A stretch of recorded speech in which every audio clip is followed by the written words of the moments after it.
په غزني کې د چرګانو تولید او فارمونو جوړولو ته د خلکو لیوالتیا ډیره شوې. عبدالمجید د چرګانو شپږ فارمونه لري، وایي که حکومت د دوی ستونزې حل کړي کاروبار به یې نور هم وغوړېږي. ما تقریبا شپږ فارمونه دي، له 2000 نیولې تر 2000 فارمونه دي، چرګ پکې روزل کیږي.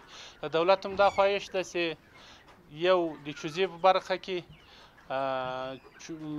اچرۍ جوړې کړي چې موږ دلته په افغانستان کې چرګونه روزنه راته وکړي چې موږ دلته لنډ راوړو، او بل د دانې مشکل موږ لرو. موږ د چرګان سیلوی کې سختي ورسره تېرې کال ته د پاکستان چرګ راخوسه کې د موږ د چرګان مصرف چې موږ کوم مصرف کړی وي هغه نو یو په موږ ته ټول تاوان وګرځي. موږ له دولت نه دا غوښتنه لرو چې د پاکستاني چرګو ډېر راخوسي نه کړي په بارډر نه.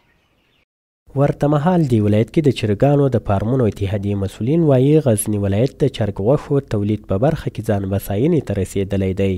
در ولایت غزنی روزانه بیش از 20 تن میتونیم مرغ در ولایت غزنی تولید کنیم، بالاتر از این میتونیم تولید کنیم.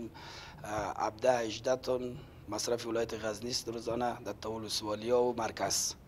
باز میتونیم اضافه تر از ولایت های همجوار ما مرغ صادر کنیم. موږ ان شاء الله ډیر کوشش کړی دا چې دغه د مرغدارۍ د پروسه ډیره شفافه وي، منظمه وي او له ځان ډول خان سره مخ نه وي او ولس ته په خپل وخت هغه غوښې عرضه شي. د غزني د کرنې ریاست د مسؤلینو په خبره د دې ولایت په مرکز او ولسوالیو کې تر 500 زیات د چرګانو فارمونه جوړ شوي، خو د باکیفیته دانې او د چرګوړو تولید لا هم په غزني او هیواد کې د دې برخې اساسي ستونزه ده.